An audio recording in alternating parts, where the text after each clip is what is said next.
신명기는 가나안에 들어가 생활하게 될 이스라엘의 세 세대에게 모세를 통해 하나님께서 주시는 일상 속 예배의 방법들에 대한 지침입니다.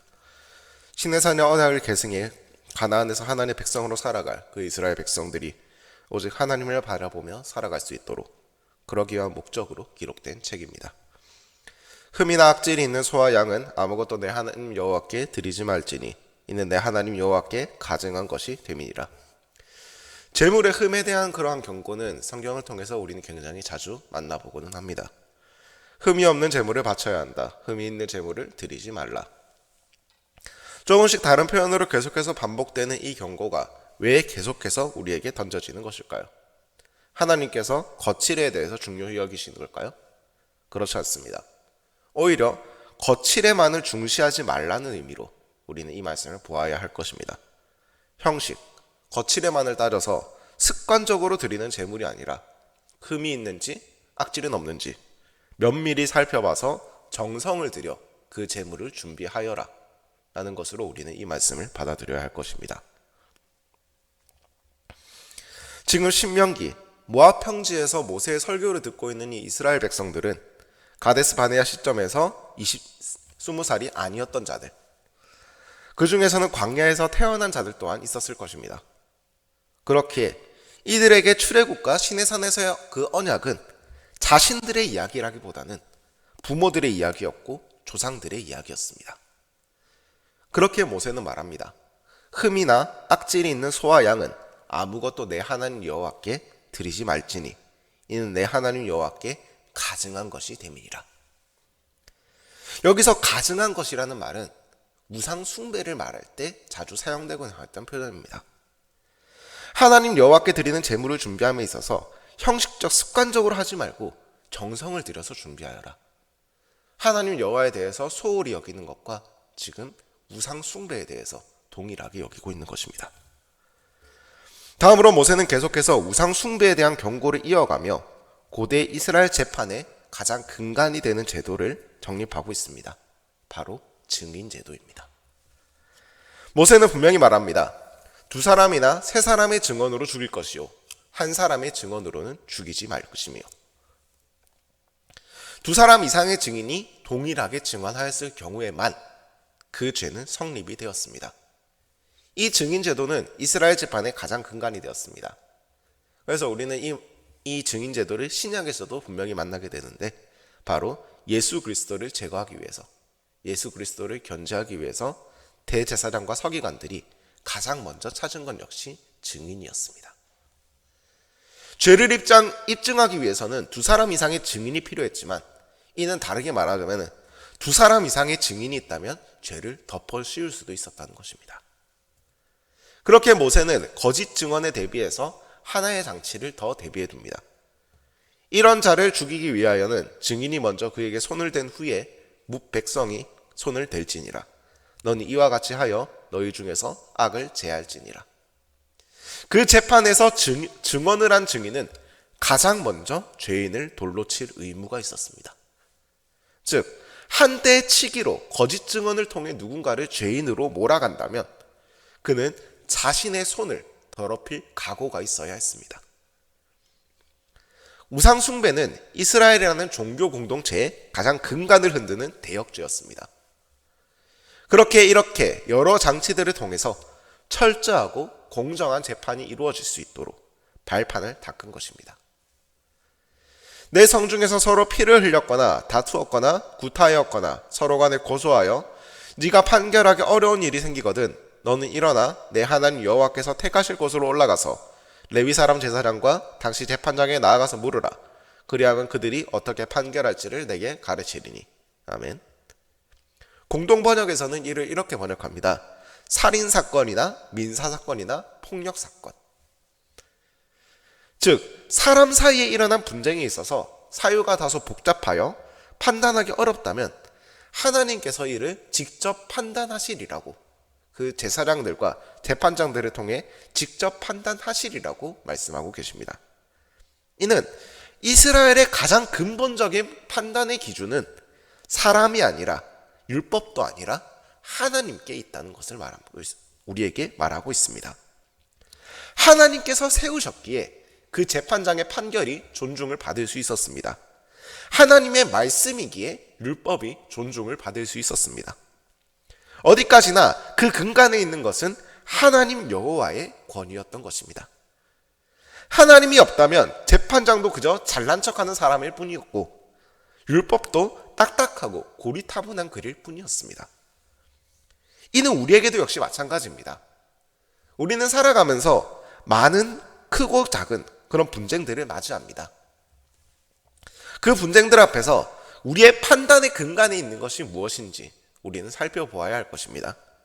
나의 판단의 근간에 있는 것은 하나님이어야 합니다.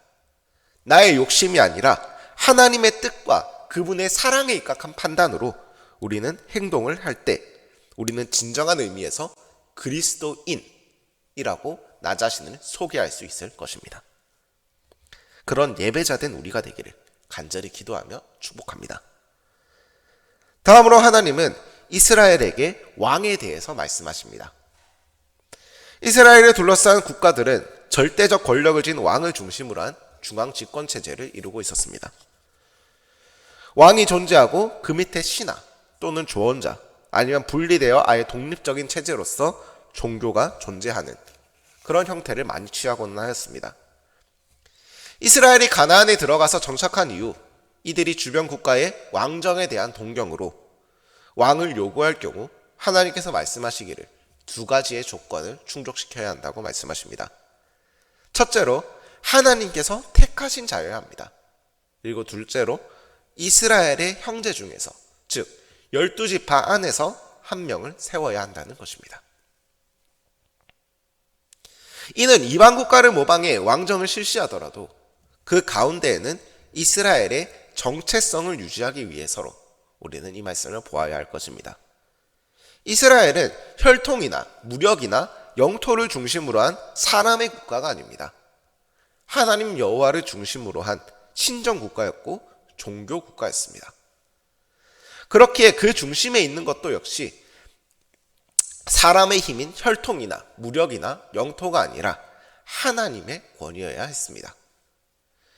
그러니 왕도 사람의 기준이 아닌 하나님의 기준에 따라서 성정되어야 하였고 이스라엘의 지파 안에서 하나님의 율법으로 교육을 받아 율법을 통해서 재판할 수 있는 자여야 했던 것입니다. 왕정을 모방해서 왕을 세우더라도 그 왕이 자신이 나라의 주인이 되려는 것이 아니라 나는 하나님의 뜻에 맞는 재판장이 되어야 한다 라는 것을 그 왕이 스스로 알아야 한다는 것입니다. 이를 위해서 하나님께서는 여러 가지 장치를 두십니다. 첫째로 말을 많이 두지 말라고 하십니다. 당시 노새나 나귀가 아닌 말이라는 가축은 굉장히 귀했기 때문에 권력의 상징이었습니다. 그러니 왕이 말을 많이 둔다는 것은 그만한 권력이 있다는 말입니다. 이러한 권력의 상징으로서의 말은 예수 그리스도께서 나귀 새끼를 타고 이스라엘에 입성하시는 장면에서 대비적으로 우리에게 보여지게 됩니다. 또한 오늘 말씀을 보게 되면 애굽을 가까이 하지 말라고 하십니다. 이 말씀 역시 애굽이 그 당시에 말을 판매하는 것에 있어서 그 중동 국가 내에서 권력을 잡았기 때문에 그렇게 애굽에 대한 경고를 함께 붙여서 이으신 것으로 보입니다. 계속해서 하나님께서는 말씀하십니다. 아내를 많이 두지 말라. 그리고 또한 은금을 많이 두지 말라. 세상에서 말하는 왕과는 정반대의 길을 그 이스라엘의 왕에게 요구하십니다. 권력에 집착하여 오만해지지 말고 오직 하나님을 경외하는 이스라엘이라는 그 종교 공동체의 리더로서 종교 국가의 왕으로서의 역할을 감당해야 하는 것이 바로 이스라엘의 왕이었습니다. 이는 우리에게도 마찬가지입니다. 우리는 스스로를 말할 때 그렇게 말합니다. 우리는 택하신 족속이요 왕같은 제사장이라. 우리는 예수 그리스도의 보혈로 세워진 택하신 족속이요 왕같은 제사장입니다. 맞습니다. 하지만 우리가 되어야 하는 그 왕은 세상에서 부와 권력을 거머쥐는 왕이 아니라 세상에서 높은 곳에 올라가는 왕이 아니라 오히려 그러한 부와 권력을 내려놓고 주인 대신 하나님 여호와의 뜻을 따르는 그러한 왕이 되어야 합니다. 오늘도 하나님께서 우리를 부르십니다. 수많은 크고 작은 분쟁 앞에서 우리를 부르셔서 나의 판단이 아닌 여호와의 판단, 하나님의 판단에 따라서 결정하라고 그렇게 말씀하십니다.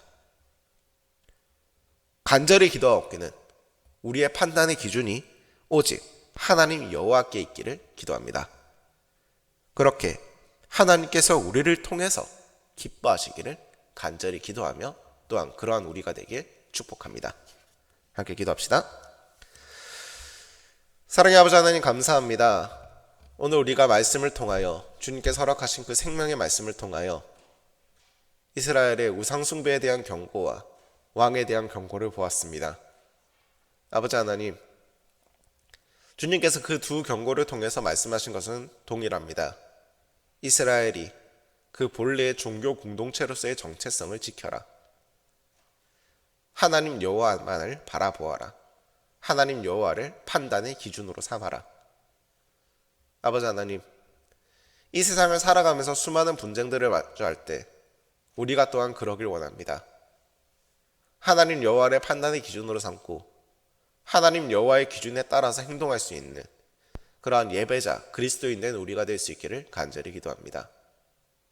아버지 하나님, 내가 내 스스로를 소개할 때 나는 그리스도인이다, 나는 택하신 족속이요 왕같은 제사장이다 라고 소개하기에 부끄럽지 않은 그러한 예배자가 된 우리가 되기를 간절히 기도하오니 아버지 하나님, 우리를 들어서 주시고 우리를 성장시켜 주시옵소서.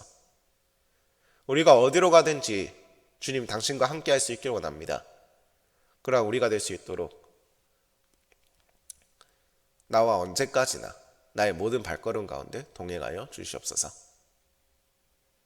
이 모든 기도 제목 나와 함께 하신다고 오늘도 약속하시고 나를 승리의 자리로 부르시는 주 예수 그리스도의 이름으로 기도드립니다. 아멘. 주님께서 가르쳐 주신 기도로 오늘 새벽 예배를 마치겠습니다.